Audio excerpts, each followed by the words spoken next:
Hello मित्रों, मैं हूं इस चैनल का होस्ट और आपका दोस्त सुमित नगरकोटी।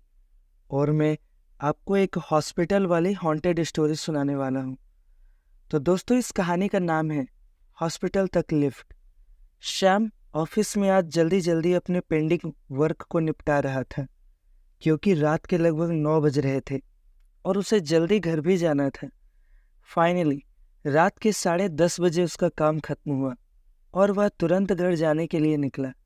नीचे ग्राउंड फ्लोर पर पार्किंग में उसकी कार थी, जिससे वह तुरंत अपने घर के लिए रवाना हो गया। रास्ते में सड़क के दूसरी तरफ एक बूढ़े दंपति लिफ्ट का इशारा कर रहे थे। यह देखते ही श्याम गुस्से में भुनभुनाया, इनको भी अभी मेरी गाड़ी के सामने ही आना था। उसने कार रोकी और कहा, देखो बाबा, मैं पहले ही लेट हो चुका हूँ, मैं आपकी हेल्प नहीं कर सकता।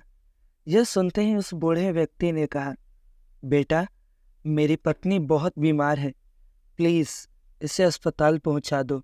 मैं तुम्हारा यह एहसान जिंदगी भर याद रखूंगा। श्याम को ना चाहते हुए भी उन्हें अपनी गाड़ी में बैठाना पड़ा और अस्पताल की ओर लेकर चल पड़ा। रास्ते में श्याम ने पूछा, बाबा, आपके बेटे कहाँ हैं? आपने उन्हें इन्फॉर्म किया?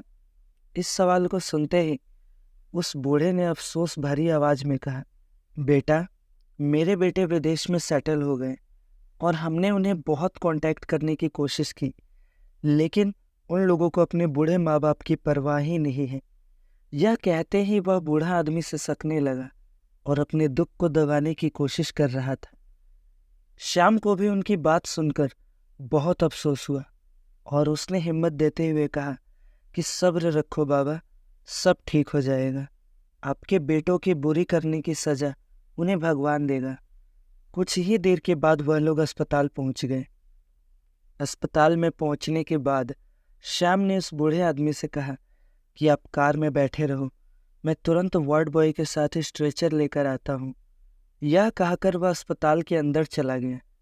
जब वह वार्ड बॉय के साथ स्ट्रेचर लेकर वापस अपनी कार की तरफ गया और जैसे ही अपनी कार के गेट को ओपन किया तो कोई उसके अंदर नहीं था।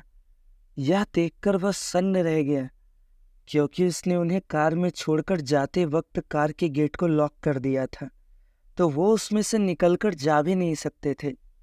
उसने यह बात उस वार्ड बॉय को बताई तो वह वार्ड बॉय तुरंत सारा मामला समझ गया और उसने कहा कि सर, इस घटना के बारे में हमारे डॉक्टर साहब ही आपको बता सकते हैं।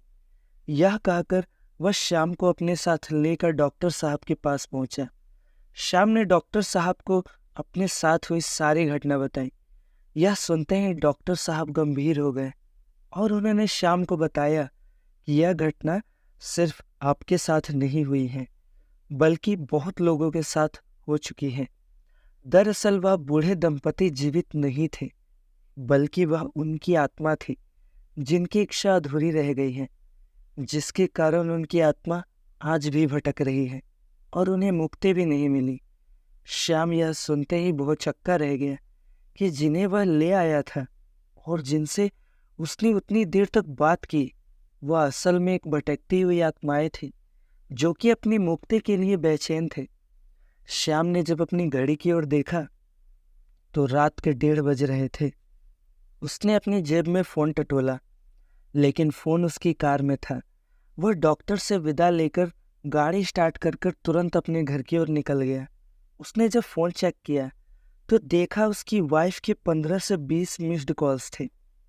श्याम लगभग 20 मिनट में अपने घर पहुंचा और अपनी वाइफ से सारी बात शेयर की, जिससे उसकी पत्नी डर गई और वह श्याम के गले लगकर रोने लगी।